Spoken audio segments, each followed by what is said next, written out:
Hello everyone, welcome to my channel. और आज की इस वीडियो में क्लास 10th इंग्लिश 2024-25 का सैम्पल पेपर है। 6 मार्च को इसी फॉर्मेट में पेपर आएगा और पेपर लगभग 80 नंबर का रहेगा और इसकी टाइमिंग 3 घंटे और 15 मिनट रहेगी। जो भी इंस्ट्रक्शंस दिए हुए हैं उनको फॉलो करना है। पेपर 4 सेक्शन में रहेगा। सेक्शन ए में रीडिंग पैसेज रहेंगे जो आपको पढ़ करके आंसर देना है। सेक्शन बी राइटिंग का रहेगा जिसमें लेटर, एप्लीकेशन, स्टोरी, पैराग्राफ रहेगा। और सेक्शन सी ग्रामर का रहेगा। और सेक्शन डी आपके जो दोनों टेक्स्ट बुक है उसके क्वेश्चन आंसर्स, फ्रोज और पोइट्री रहेगी। तो इस तरीके से पेपर का फॉर्मेट रहेगा।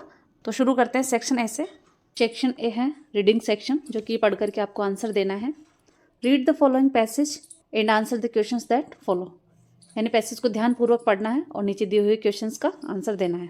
पंडित Ravishankar the brilliant sitarist has done a signal service to the country by carrying the banner of Indian music across the world. और ये जो पैसेज है वो पंडित रविशंकर के बारे में है, जो कि बेहतरीन सितार वादक थे। पंडित रविशंकर शानदार सितार वादक, has done a signal service, जिन्होंने महत्वपूर्ण सेवा की है, टू द कंट्री, देश की, बाय कैरिंग द बैनर, झंडे को ले जा करके, ऑफ इंडियन म्यूजिक, भारतीय संगीत के, अक्रॉस द वर्ल्ड, पूरी दुनिया में। यानी कि पंडित रविशंकर एक शानदार सितार वादक जिन्होंने भारतीय संगीत के झंडे को दुनिया भर में फैलाकर देश के लिए एक महत्वपूर्ण सेवा की है। He has done more than any other musician to arouse the interest of the westerners in Indian music.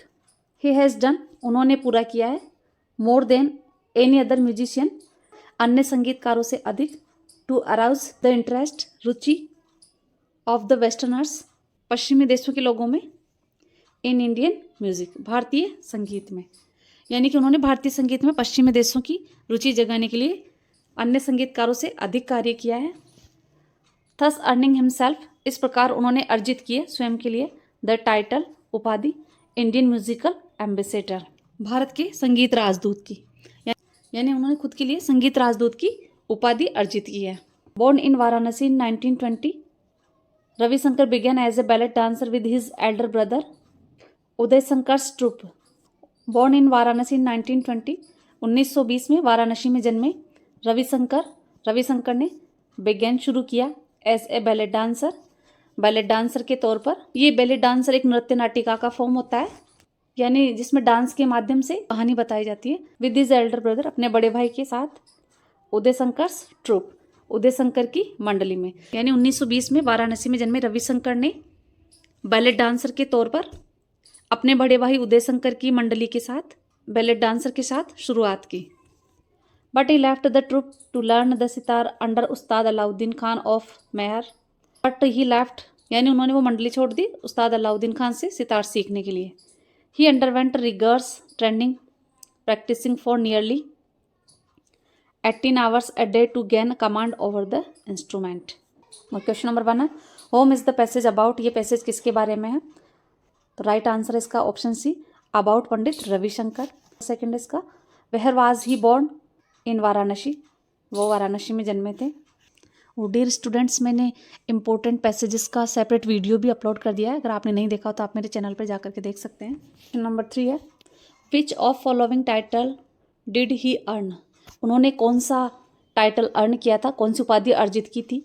तो राइट आंसर है इसका, इंडियाज़ म्यूजिकल एम्बेसडर, यानी उन्होंने भारतीय संगीत के राजदूत की उपाधि हासिल की थी। नंबर 4 है, Pandit Ravishankar learned the sitar from, Pandit Ravishankar ने सितार किससे सीखा था? तो राइट आंसर है इसका, उस्ताद अलाउद्दीन खान, ऑप्शन सी इसका राइट आंसर है। Choose the similar word the following from the passage indication, यानी कि पैसेज से आपको इसका जो दिया हुआ वर्ड है उसका सिमिलर वर्ड ढूंढना है, यानी इसका पर्यायवाची ढूंढना है।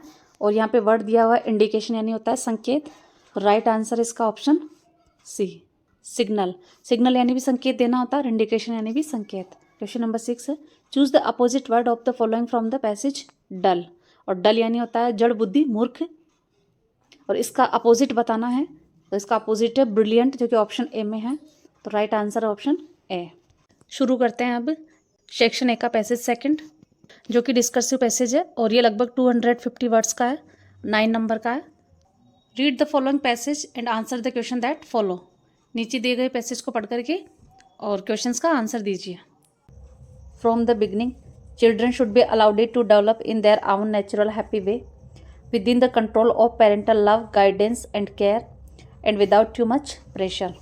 From the beginning, शुरुआत से ही चिल्ड्रन शुड बी अलाउडेड, बच्चों को अनुमति दे देनी चाहिए, टू डेवलप, विकसित होने के लिए, in their our natural happy way, उनके स्वाभाविक और खुशहाल तरीके में, विद इन द कंट्रोल, नियंत्रण के अंदर, ऑफ पेरेंटल लव, माता पिता के प्यार, गाइडेंस, मार्गदर्शन एंड केयर, देखभाल, and without too much pressure, बिना बहुत अधिक दबाव के।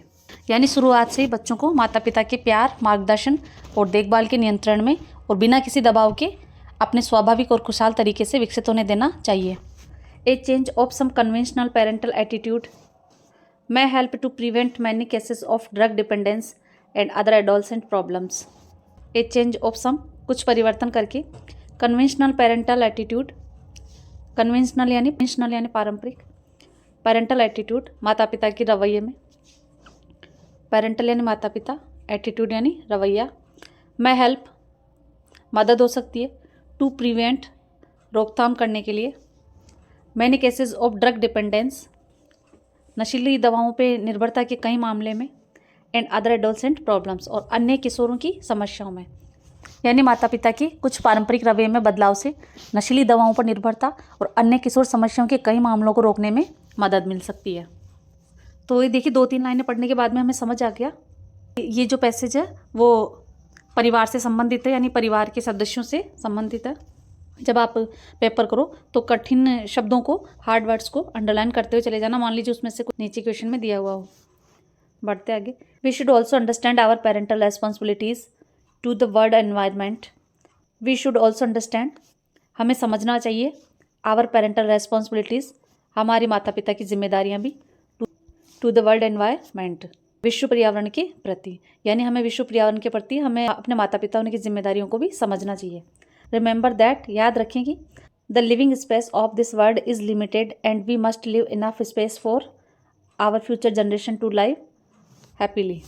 याद रखें कि द लिविंग स्पेस, रहने की जगह, ऑफ दिस वर्ल्ड, इस दुनिया में, इज़ लिमिटेड, सीमित है, एंड वी मस्ट लिव, हमें छोड़ना चाहिए या ज़रूर छोड़ना चाहिए, इनफ स्पेस, पर्याप्त जगह, फॉर आवर फ्यूचर जनरेशन, हमारी भावी पीढ़ियों के लिए, यानी हमारे आने वाली पीढ़ियों के लिए, टू लिव हैप्पीली, खुशहाल रहने के लिए। यानी याद रखें कि इस दुनिया में रहने की जगह सीमित है और हमें अपनी आने वाली पीढ़ियों के लिए इतनी जगह छोड़नी चाहिए कि वे खुशी से रह सके, यानी इतनी पर्याप्त जगह छोड़नी चाहिए। टू अचीव दैट एम, और ये लक्ष्य प्राप्त करने के लिए, we must practise family planning and limit the birth rate by having only 1 or 2 children per couple. To achieve that aim, और यह लक्ष्य प्राप्त करने के लिए, we must practise family planning, हमें परिवार नियोजन का अभ्यास करना चाहिए, and limit the birth rate, और जन्म दर को सीमित करना चाहिए, by having only 1 or 2 children per couple, प्रति दंपति 1 या 2 बच्चे पैदा करके। Between each birth there should be a gap of 3 or 4 years so that each child is not deprived of the right to sufficient parental love and care. Between यानी बीच में, each birth there should be, प्रत्येक जन्म के बीच होना चाहिए, a gap, एक अंतराल, ऑफ 3 or 4 years, 3 या 4 साल का, सो दैट, ताकि, ईच चाइल्ड, प्रत्येक बच्चा, इज़ नॉट डिप्राइव्ड, वंचित नहीं रहे, ऑफ द राइट, अधिकारों से, टू सफिशिएंट पेरेंटल लव, पर्याप्त माता पिता का प्यार, एंड केयर, और देखभाल। यानी प्रत्येक जन्म के बीच, या मतलब प्रत्येक बच्चे के बीच में 3 या 4 साल का अंतराल रखना चाहिए, ताकि प्रत्येक बच्चा पर्याप्त माता पिता के प्यार और देखभाल के अधिकार से वंचित ना हो। Family planning really means family welfare, as it helps to keep women healthy enough to contribute to a happy home environment. Family planning यानी परिवार नियोजन, रियली मीन्स, वास्तव में उसका मतलब है फैमिली वेलफेयर, परिवार का कल्याण, यानी परिवार नियोजन का वास्तव में मतलब परिवार का कल्याण है। एज इट हेल्प्स, क्योंकि ये मदद करता है, टू कीप, रखने में, वुमन हेल्थी, महिला को स्वस्थ, इनफ, पर्याप्त, टू कंट्रीब्यूट, योगदान देने में, to a happy home environment, वातावरण। ये महिलाओं को स्वस्थ रखने में मदद करता है ताकि वे खुशहाल घरेलू माहौल में योगदान दे सकें या उनका पर्याप्त योगदान हो। यानी कि अगर परिवार की महिला स्वस्थ रहेगी, पूरे परिवार का माहौल भी अच्छा रहेगा और पूरा परिवार स्वस्थ रहेगा। A happy healthy mother is a key to the welfare of the whole family, और ए हैप्पी हेल्दी मदर, एक खुश और स्वस्थ माँ, इज़ ए की, कुंजी है, चाबी है, टू द वेलफेयर, कल्याण के लिए, ऑफ द होल फैमिली, पूरे परिवार के, यानी खुशहाल और स्वस्थ माँ पूरे परिवार के कल्याण की कुंजी है। The mind is most important in the maintenance of positive health. The mind, दिमाग, इज मोस्ट इंपॉर्टेंट, बहुत ही महत्वपूर्ण है, इन द मेंटेनेंस, बनाए रखने में, ऑफ पॉजिटिव हेल्थ, यानी एक सकारात्मक स्वास्थ्य बनाए रखने में दिमाग बहुत ही महत्वपूर्ण है। To develop a healthy mind it is important to learn to relax properly and to develop ways to deal with day to day stress. To develop, विकसित करने के लिए, ए हेल्थी माइंड, एक स्वस्थ दिमाग, इट इज़ इम्पोर्टेंट, यह महत्वपूर्ण है, टू लर्न, सीखना, टू रिलैक्स, आराम करना, प्रॉपरली, सही तरीके से, एंड टू डेवलप, एंड विकसित करना, बेस्ट टू डील, निपटने के तरीके, यानी किसी चीज़ को हैंडल करने के तरीके, डील करने के तरीके, with day to day stress, दिन प्रतिदिन के तनाव को, यानी कि स्वस्थ दिमाग विकसित करने के लिए सही तरीके से आराम करना सीखना और दिन प्रतिदिन के तनाव से निपटने के तरीके विकसित करना महत्वपूर्ण है, क्योंकि माइंड रिलैक्स रहेगा तो बॉडी भी रिलैक्स रहेगी। Many diseases such as high blood pressure and some heart problems are thought to be related to stress. So by using relaxation techniques, you may avoid many health problems. Many diseases, बहुत सारी बीमारियाँ, such as high blood pressure, जैसे कि उच्च रक्तचाप, and some heart problems, और कुछ दिल की बीमारियाँ, are thought, मानी जाती है, to be related to stress, तनाव से संबंधित। So by using relaxation techniques, इसलिए विश्राम तकनीकों का उपयोग करके, यू में अवॉइड, आप बच सकते हैं, मैनी हेल्थ प्रॉब्लम्स, बहुत सारी स्वास्थ्य समस्याओं से, यानी उच्च रक्तचाप और दिल की बीमारियों जैसी कई बीमारियों को तनाव से संबंधित माना जाता है। इसलिए विश्राम तकनीकों का, यानी आराम तकनीकों का उपयोग करके और आप कई स्वास्थ्य समस्याओं से बच सकते हैं। However, even when we enjoy good health, disease many occur, हालांकि even when we enjoyed good health, जब हम अच्छे स्वास्थ्य का आनंद लेते हैं, डिजीज में होकर तब भी बीमारियां हो सकती है। अकॉर्डिंग टू इंटरनेशनल स्टैटिस्टिक्स, अंतर्राष्ट्रीय आंकड़ों के अनुसार, each person is at risk of becoming sick or injured about twice a year on average. Each person, प्रत्येक इंसान को या प्रत्येक आदमी को, इज एट रिस्क, जोखिम होता है, ऑफ बिकमिंग सिक, बीमार होने का, और इंजर्ड या घायल होने का, about twice a year on average, साल में 1 या 2 बार औसतन, यानी अंतर्राष्ट्रीय आंकड़ों के अनुसार प्रत्येक व्यक्ति को औसतन साल में लगभग 2 बार बीमार या घायल होने का जोखिम होता है। It is important to deal with any sickness or injury in a realistic and intelligent way without panic. It is important, यह महत्वपूर्ण है, टू डील, निपटने के लिए, विद एनी सिकनेस, किसी भी प्रकार की बीमारी से, और इंजरी या चोट से, इन ए रियलिस्टिक, वास्तविकता में, एंड इंटेलिजेंट वे, और बुद्धिमानी तरीके से, विदाउट पैनिक, बिना घबराए, यानी किसी भी बीमारी या चोट से यथार्थवादी या वास्तविकता और उचित तरीके से निपटना महत्वपूर्ण है, बिना घबराए, बुद्धिमानी से काम करना। मैसेज है, ये पूरा परिवार के ऊपर है, किस तरीके से परिवार में बच्चों का, महिलाओं का और स्वयं का सही तरीके से ध्यान रख करके स्वस्थ रहा जा सकता है। तो क्वेश्चन देख लेते हैं इसके। क्वेश्चन नंबर 1 है, what should we also understand, और ये देखिए WH वर्ड अगर आपको आते हैं तो आपको क्वेश्चन समझ में आ जाएगा। What should we also understand, हमें क्या समझना चाहिए, तो पैसेज में इसका आंसर है, we should also understand our parental responsibilities to the world environment. यहाँ से यहाँ तक फर्स्ट का आंसर हो जाएगा। क्वेश्चन नंबर 2 है, who is the key to the welfare of the whole family, यानी पूरे परिवार के कल्याण की कुंजी कौन है, तो ये रहा देखिए पैसेज में इसका आंसर, यहाँ से यहाँ तक, ये सेकंड का आंसर हो जाएगा। क्वेश्चन नंबर 3 है, what is most important in the maintenance of positive health, क्या सबसे महत्वपूर्ण है सकारात्मक स्वास्थ्य को बनाए रखने में, तो ये रहा आंसर यहाँ से, the mind is most important in the maintenance of positive health, यानी पॉजिटिव, सकारात्मक स्वास्थ्य बनाए रखने में दिमाग बहुत ही महत्वपूर्ण है। क्वेश्चन नंबर 4 है, how should we allow the children to develop, क्या हमें बच्चों को किस तरीके से विकसित होने देना चाहिए, तो आंसर है ये रहा, children should be allowed to develop in their our natural happy way. Question number 5 पर, what can help to prevent adolescent problems, किशोरों की समस्या के रोकथाम के लिए क्या मदद कर सकती है, तो पैसेज में आंसर है यहाँ से, a change of some conventional parental attitude may help to prevent many cases of drug dependence and other adolescent problems, यहाँ से यहाँ तक, यानी माता पिता के कुछ पारंपरिक रवैये में परिवर्तन ला करके किशोरों की समस्याओं को रोकने में मदद हो सकती है। नंबर 6 है, how can we develop a healthy mind. हम हेल्दी माइंड यानी हम स्वस्थ दिमाग किस तरीके से विकसित कर सकते हैं। तो आंसर इसका यहाँ से यहाँ तक। To develop a healthy mind it is important to learn to relax properly and to develop ways to deal with day to day stress. सही तरीके से आराम करके और दिन प्रतिदिन के तनाव से निपटने के तरीके विकसित करके हम अपने दिमाग को विकसित कर सकते हैं। क्वेश्चन नंबर 7 है, how should sickness and injury be dealt with, यानी बीमारी और चोट से किस प्रकार निपटना चाहिए। तो आंसर है इसका यहाँ से यहाँ तक पैसेज में। It is important to deal with any sickness or injury in a realistic and intelligent way without panic, यानी बिना घबराए यथार्थवादी और उचित तरीके से निपटना महत्वपूर्ण है किसी भी बीमारी या चोट से। तो क्वेश्चन नंबर 8 है, choose the similar word of the following from the passage traditional.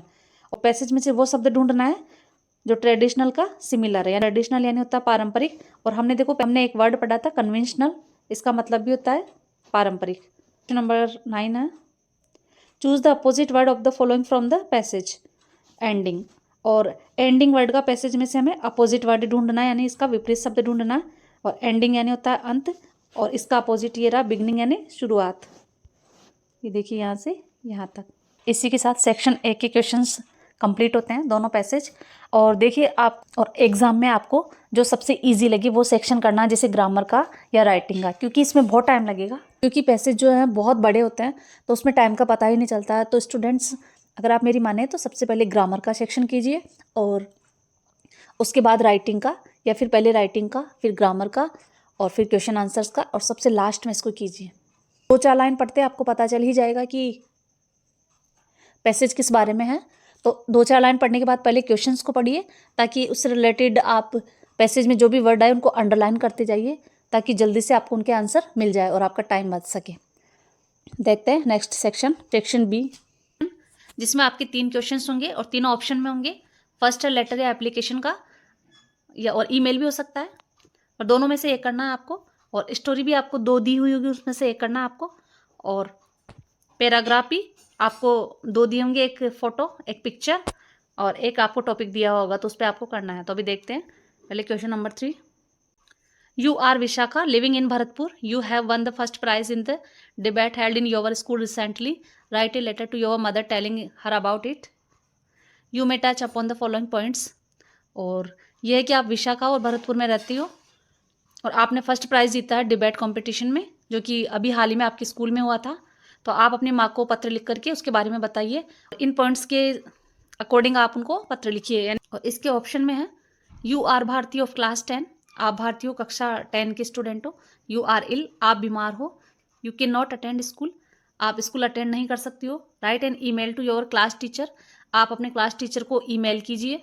To grant you leave for 2 days, आपको 2 दिन की छुट्टी दें, 2 दिन का अवकाश दें।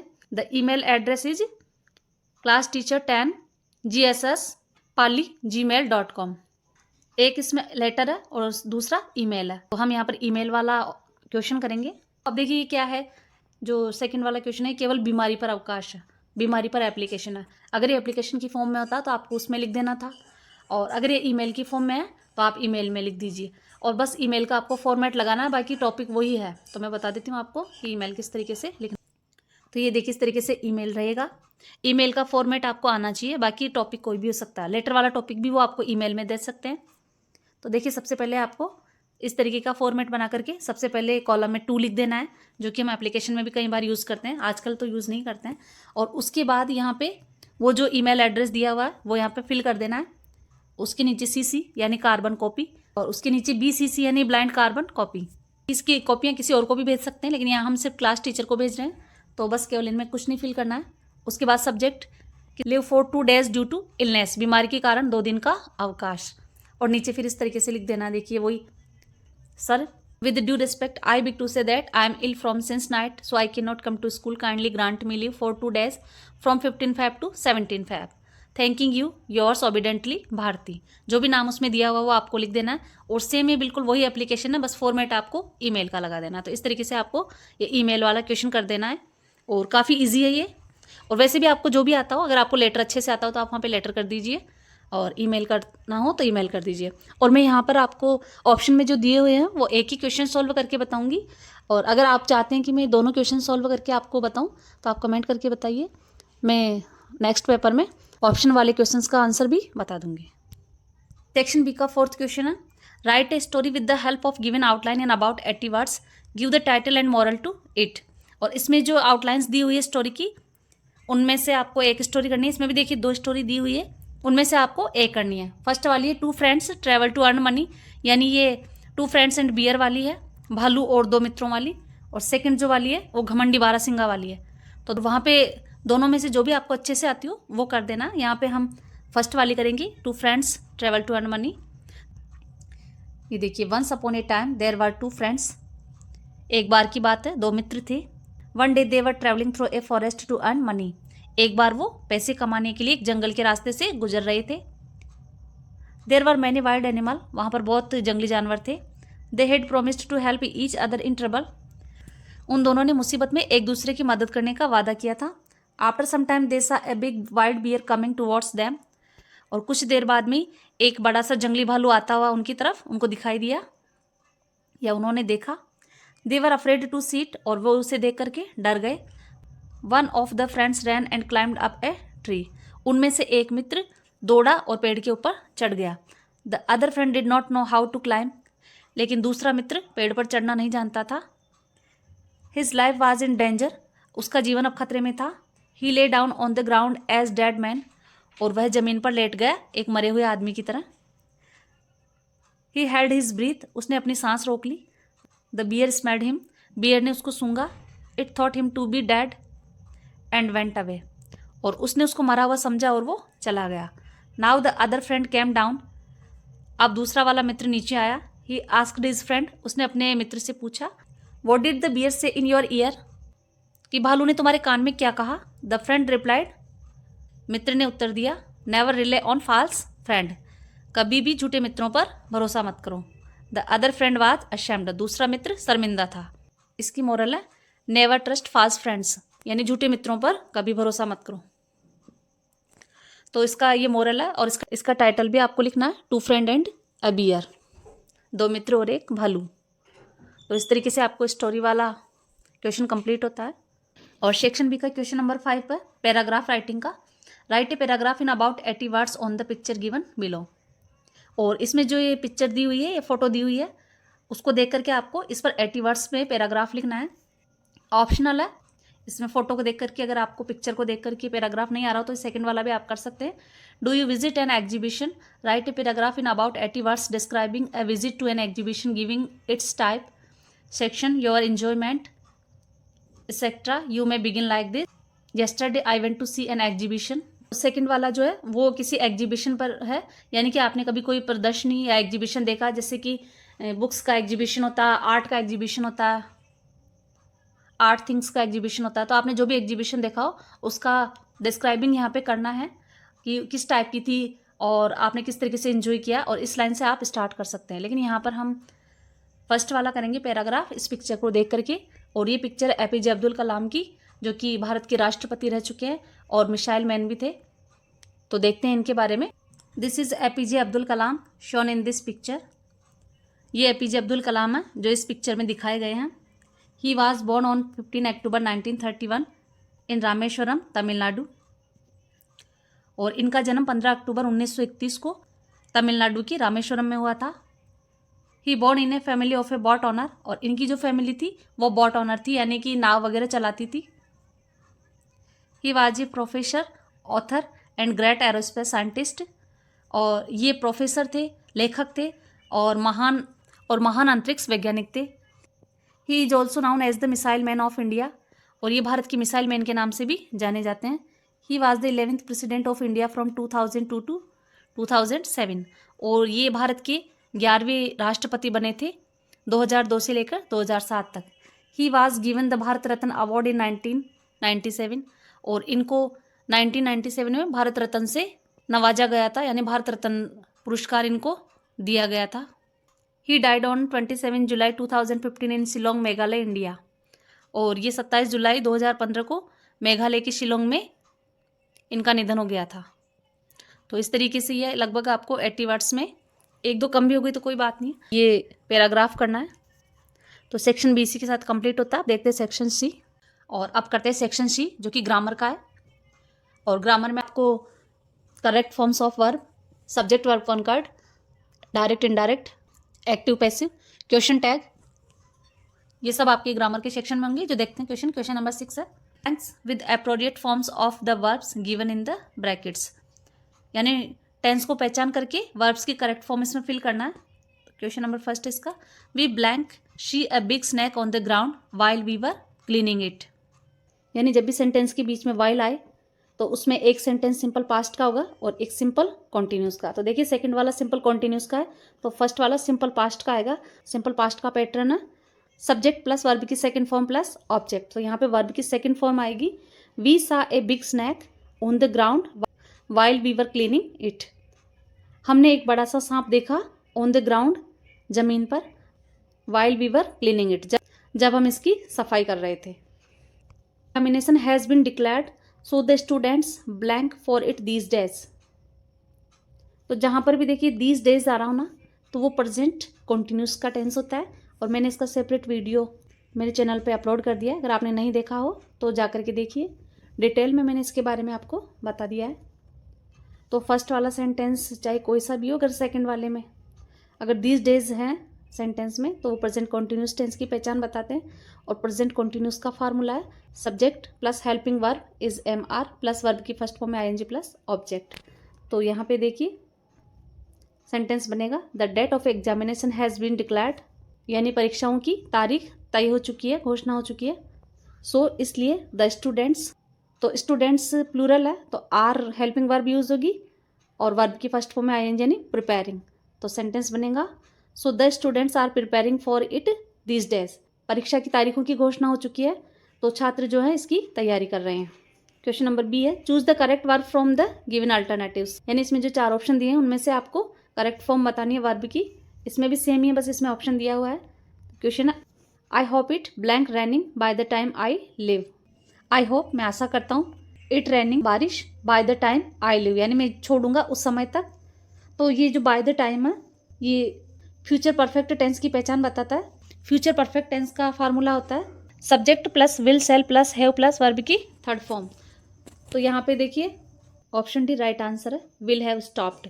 तो आपको इस तरीके से सेंटेंस में दिए हुए कुछ वर्ड्स से टेंस की पहचान करके आपको आंसर देना है। फोर्थ है, last week Raju blank not blank to my house. इसमें जो लास्ट वीक वर्ड है वो सिंपल पास्ट की पहचान बता रहा है और ये सिंपल पास्ट टेंस का नेगेटिव सेंटेंस है। तो इसका फार्मूला है subject plus did not plus verb की फर्स्ट फॉर्म प्लस ऑब्जेक्ट। तो यहाँ पे देखिए सब्जेक्ट राजू, डिड तो सभी के साथ यूज होगा तो ऑप्शन बी राइट आंसर है, डिड और वर्ब की फर्स्ट फॉर्म। तो Raju did not come to my house, यानी पिछले सप्ताह राजू मेरे घर नहीं आया। क्वेश्चन नंबर 7 है, rewrite the following sentence changing them into indirect speech.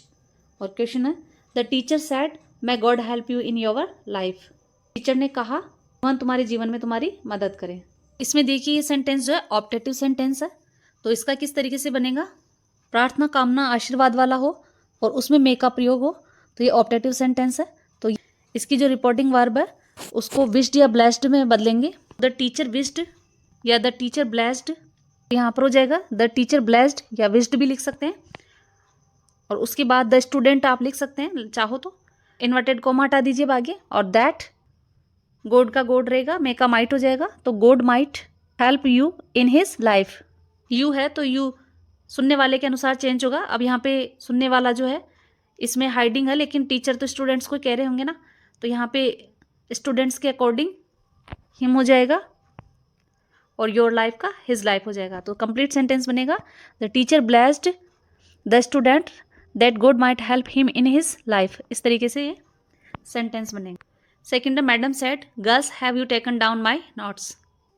Interrogative प्रश्नवाचक है, तो यहाँ पे सेड की जगह आस्क्ड हो जाएगा।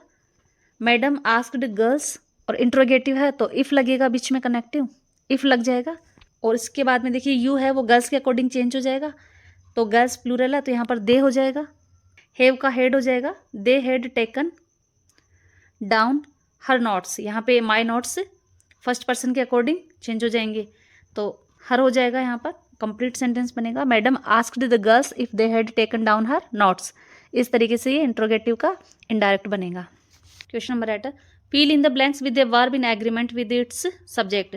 अब यहाँ देखिए जो वर्ब एग्रीमेंट है, सब्जेक्ट वर्ब कॉनकर्ड, यही वाला क्वेश्चन है। तो आप यहाँ पर ये देख करके मत रखिए कि सब्जेक्ट वर्ब कॉनकर्ड वाला हमने पढ़ा था और यहाँ पे वर्ब इन एग्रीमेंट है, तो ये वही क्वेश्चन है।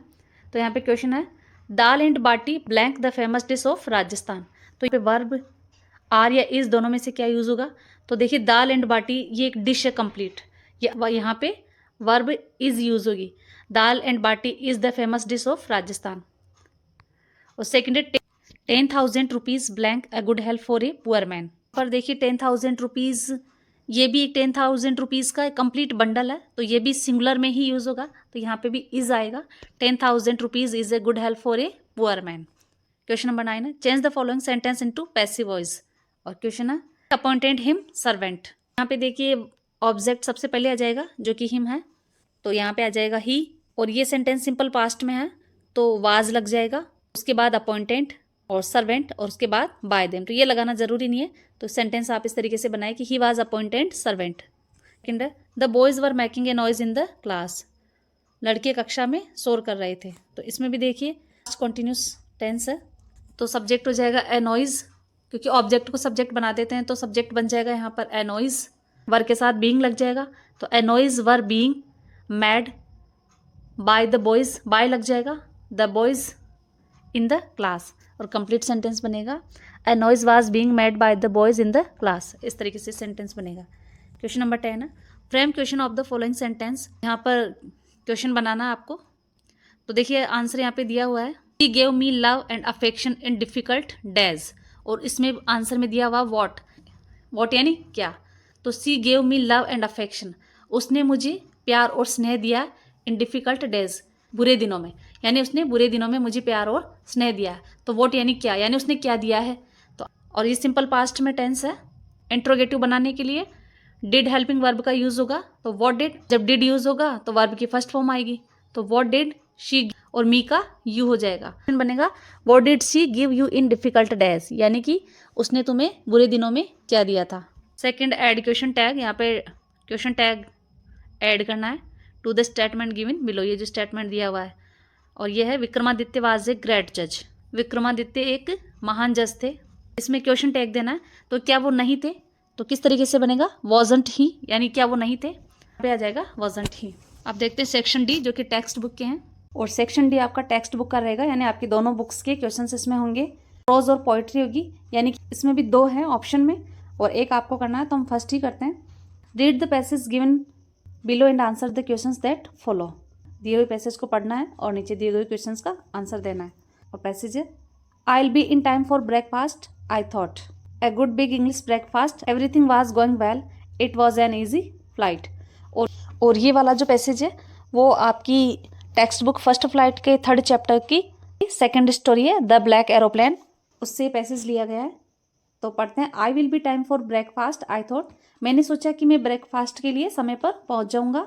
ए गुड बिग इंग्लिश ब्रेकफास्ट, एक अच्छा अंग्रेजी नाश्ता। एवरीथिंग वाज गोइंग वेल, सब कुछ अच्छा जा रहा था। It was an easy flight, ये एक आसान उड़ान थी। Paris was about 150 kilometres behind me when I saw the clouds. Paris was about 150 kilometres, Paris लगभग 150 किलोमीटर बिहाइंड मी, मेरे पीछे था।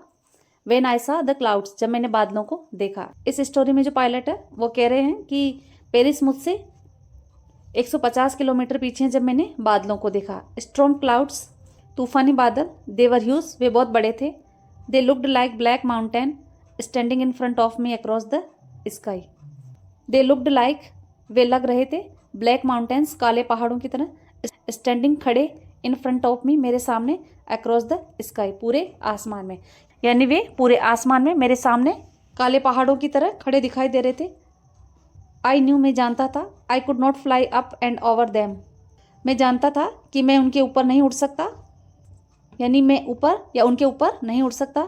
And I did not have enough fuel to fly around them to the north और south, और I did not have enough fuel, मेरे पास पर्याप्त ईंधन नहीं था, टू फ्लाई, उड़ने के लिए, around them to the north और साउथ, यानी पायलट ने कहा कि मेरे पास इतना ईंधन नहीं था कि मैं उनके चारों ओर उत्तर या दक्षिण की ओर उड़ सकूँ। यानी उनके ब्लैक एरोप्लेन में इतना फ्यूल नहीं था कि वो बादलों के चारों तरफ नॉर्थ से साउथ तक वो उड़ सके।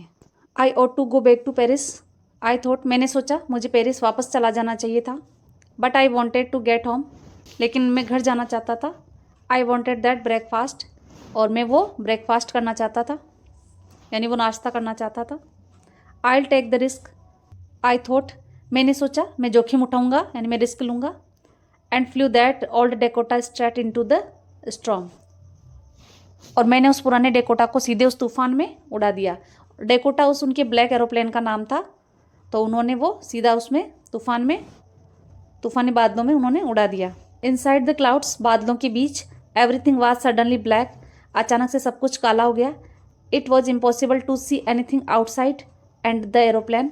इट वॉज इम्पॉसिबल, असंभव था, टू सी, देखना, एनीथिंग, कुछ भी, आउटसाइड द एरोप्लेन, हवाई जहाज के बाहर, यानी हवाई जहाज के बाहर कुछ भी देखना असंभव था, सब कुछ ब्लैक था।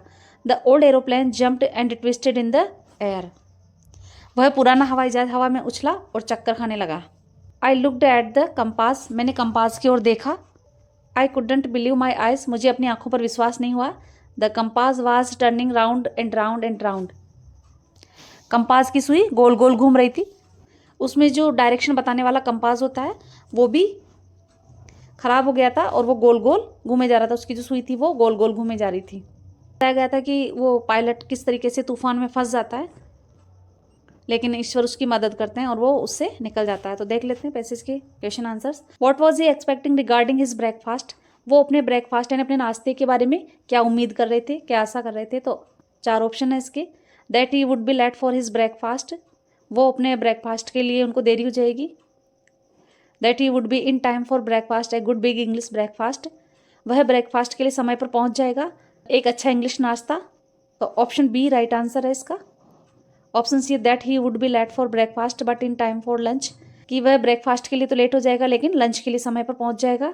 या option D that he hatted English breakfast, वह अंग्रेजी नाश्ते से नफरत करता था। तो ऑप्शन बी राइट आंसर है इसमें।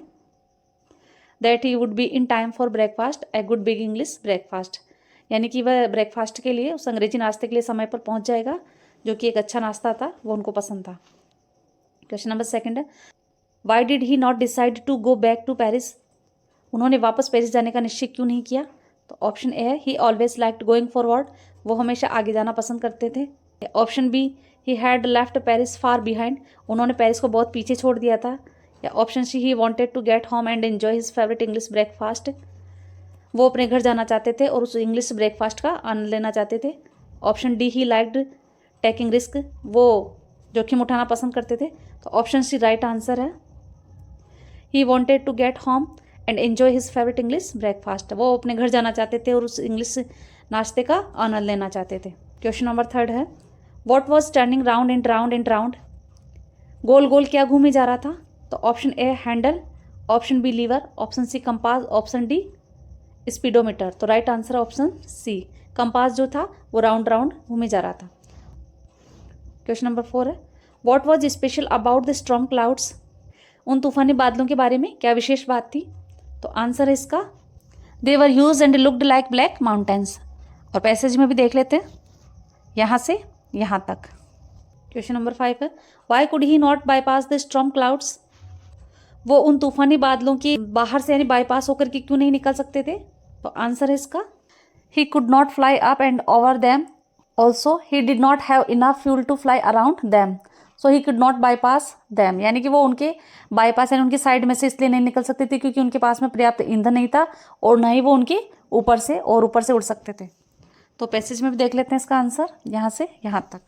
और question number 6, right the similar word of the following from the passage. Abruptly इसका है, पैसेज में से इस वर्ड का सिमिलर वर्ड बताना यानी पर्यायवाची बताना, और वर्ड है एब्रप्टली। तो इसका जो सिमिलर वर्ड है वो है सडनली, इसका मतलब होता है अचानक, और सडनली का मतलब भी होता है अचानक। तो इस तरीके से इस पैसेज में 6 क्वेश्चन रहेंगे जो कि 6 नंबर के रहेंगे। तो ये भी काफ़ी इंपॉर्टेंट है, अगर आपने पैसेज को समझ करके उसमें से क्वेश्चन आंसर किया तो इसमें आपको पूरे नंबर मिल सकते हैं। सेकेंड वाला जो पैसेज है वो आपके टेक्स्ट बुक फर्स्ट फ्लाइट के चैप्टर 4 से लिया गया है, from the diary of Anne a Frank. Option वाले क्वेश्चंस का भी अगर आपको कंप्लीट सॉल्यूशन चाहिए तो प्लीज़ कमेंट करके बताइएगा, मैं नेक्स्ट वीडियो में इनके भी सॉल्यूशन डाल दूंगी आपके लिए। अब क्वेश्चन आंसर्स करने हैं आपको, जो कि आपकी टेक्स्ट बुक फर्स्ट फ्लाइट के हैं। Question number 12, answer any 3 of the following questions in about 20-30 words each. ये जो फोर्थ क्वेश्चन दिए उनमें से आपको केवल 3 क्वेश्चन करने हैं और लगभग 20 या 30 वर्ड्स यानी 2 या 3 लाइन में इसका आंसर आपको देना है। तो क्वेश्चन नंबर फर्स्ट कर लेते हैं। What does Mandela thank the international leaders for. Nelson Mandela ने अंतर्राष्ट्रीय नेताओं का धन्यवाद क्यों किया था? तो आंसर देख लेते हैं इसका। आंसर इसका, Mandela thanks the international leaders for having come to take position with the people of South Africa and their victory for justice, peace and human dignity. Mandela ने अंतर्राष्ट्रीय नेताओं को उनके देश के लोगों के साथ न्याय के लिए, शांति के लिए और मानवीय गरिमा के लिए उनकी विजय हासिल करने हेतु आने के लिए उनको धन्यवाद दिया था। सेकंड है, what are the elders in Goa nostalgic about.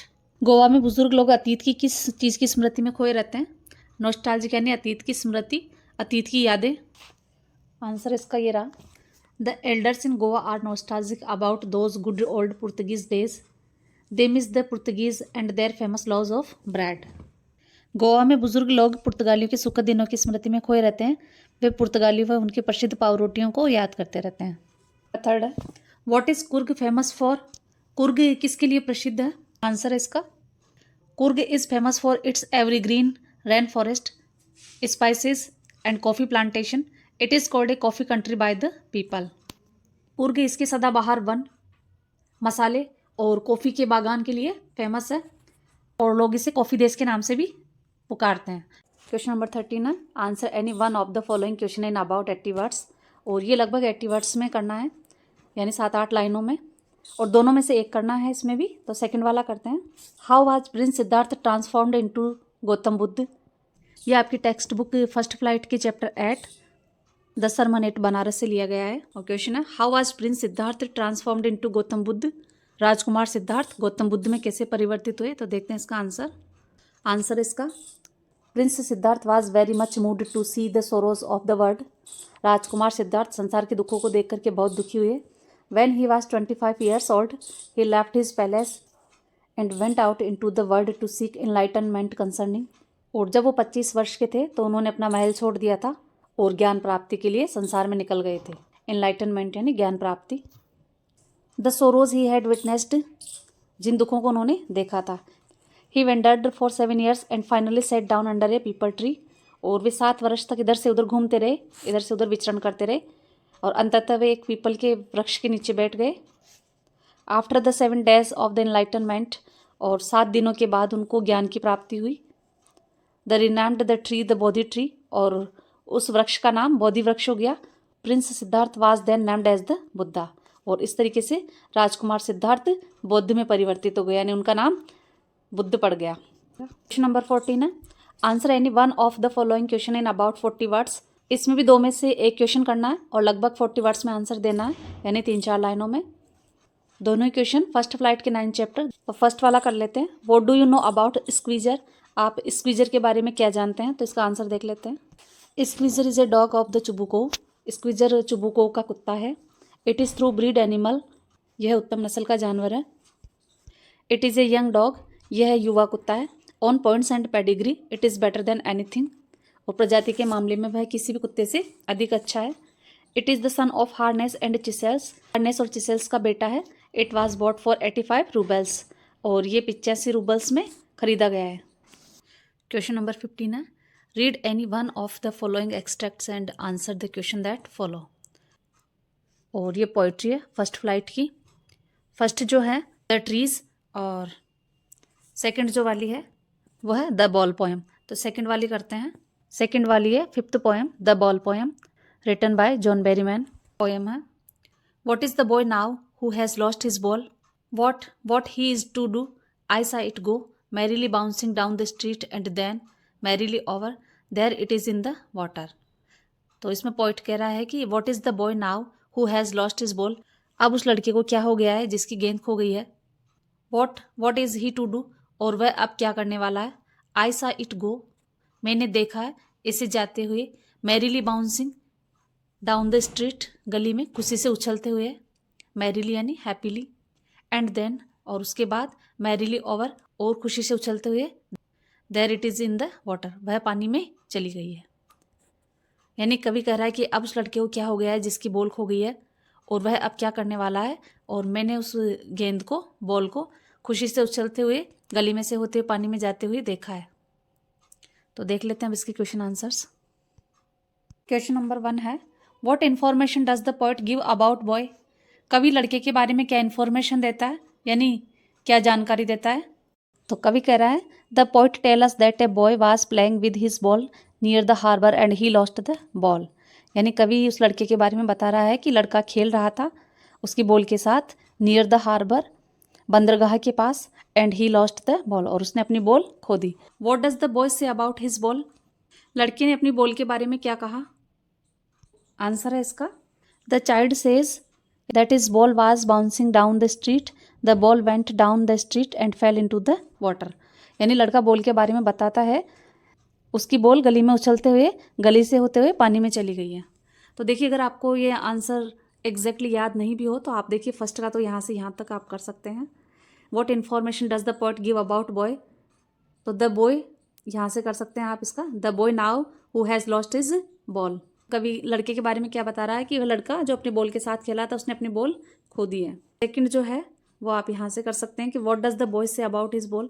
लड़का बॉल के बारे में क्या कहता है, तो लड़का बोलता है, ये तो क्वेश्चन में से ही कर देना आपको, the boy say about his ball, और फिर यहाँ से merrily bouncing down the street and then merrily over there it is in the water. यहाँ से यहाँ तक आप कर सकते हैं। क्वेश्चन नंबर 16 है, answer any 2 of the following question in about 20 words.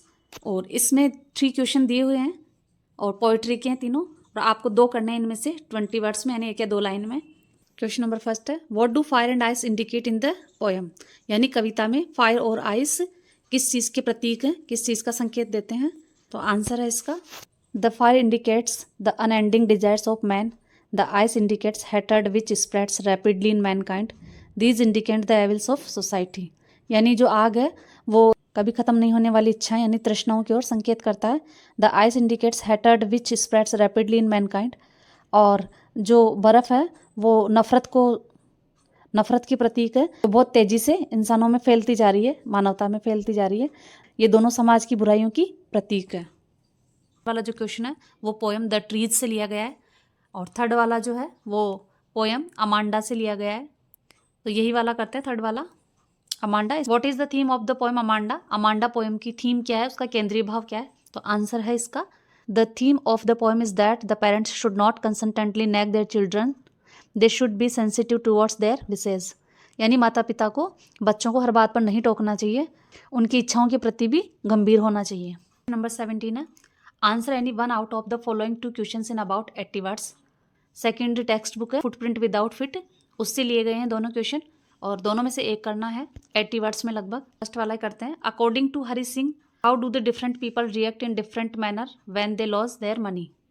Sir अलग अलग लोग अलग अलग तरीक़ों से क्या प्रतिक्रिया देते हैं जब वो अपना पैसा खो देते हैं या अपना धन खो देते हैं। तो आंसर है इसका, Singh has a very good experience about the people who loss their money and their reaction to the loss. Hari Singh को बहुत ही अच्छा अनुभव हो चुका है उन लोगों के बारे में जिन्होंने अपना धन खो दिया है, और धन खोने पर उनकी प्रतिक्रियाओं के बारे में भी उसको अच्छा एक्सपीरियंस है, अनुभव है। He says that A greedy man shows fear, A rich man shows anger. और वह कहता है कि जो लालची आदमी है वो डर दिखाता है, ए रिच मैन शोज एंगर, जो अमीर आदमी है वो गुस्सा दिखाता है, ए poor man shows acceptance on losing his money, और गरीब आदमी जो है वो स्वीकारोक्ति दिखाता है अपने पैसे खोने पर। Anil was a careless man, Anil एक लापरवाह आदमी था।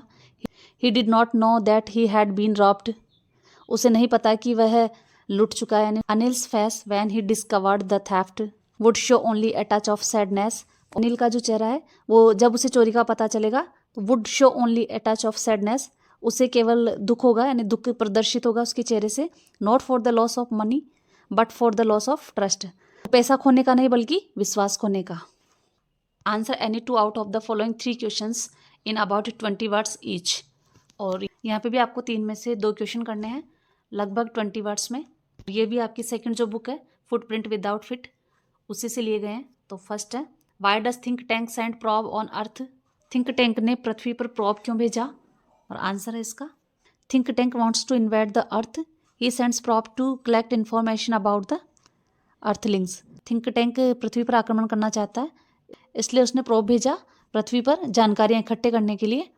सेकेंड है, what was the cause of Tricki suffering according to mister Herriot. ये first chapter a triumph of surgery से लिया गया है, तो आंसर है इसका according to mister Herriot Tricki's greed for food was the cause of his suffering. He was also eating cream cakes and chocolates. Mister Herriot के अनुसार tricky को खाने के प्रति लालच था और यही उसकी बीमार होने का कारण था। वह क्रीम केक्स और चॉकलेट्स भी खाता था। क्वेश्चन नंबर 19 है, choose the correct answer. Correct answer choose करके बताना है। क्वेश्चन नंबर 1 है, who served food of dogs. Dog को खाना कौन देता था। Option A Harriet, option B Tristan, option C Joe, option D Henry. तो राइट आंसर है option B, Tristan served food to dogs. What story did Ojebal connect. तो option A है, there was a large snack in his room. एक बड़ा सा सांप उसके कमरे में था। There was his old friend from Berlin. उसका पुराना मित्र बर्लिन से था। He was afraid to sleep alone at night. वह रात को अकेले सोने से डरता था। या option D, there was existence of balcony under the window of his room.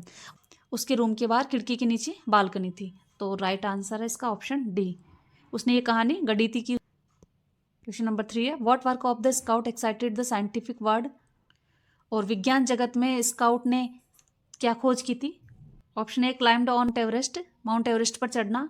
Option B, how to live on Mount Everest without oxygen, Mount Everest पर बिना ऑक्सीजन के रहना। या option C, how cells work, कोशिकाएं कैसे कार्य करती है। या option D, how to make water, पानी कैसे बनाते हैं। तो right answer option C, how cells work, ये खोज की थी स्काउट ने। What spoiled mister and Mrs Lucille pleasure. Mister और मिसेस लूसिल की खुशी को किसने खराब कर दिया था। तो आंसर है इसका option A, the loss of necklace, हार का खोना। Option B, the loss of dress, dress का खोना। द लॉस ऑफ मनी, पैसों का खोना। Option D, the loss of faith of her friend, उसकी मित्र का भरोसा खोना। लेकिन राइट आंसर है यहाँ पर option A, the loss of necklace. Necklace का खो जाना उनकी खुशी को खराब कर देता है। तो स्टूडेंट, इसी के साथ ही आपका सैम्पल पेपर मैंने विद सॉल्यूशन कंप्लीट कर दिया है। और इसी तरीके से आप पेपर को करोगे तो आपको अच्छे मार्क्स मिलेंगे। और आई होप आपको समझ आ गया होगा कि पेपर को किस तरीके से करना है। If you like this video, please like, share and subscribe. See you soon. Thanks for watching.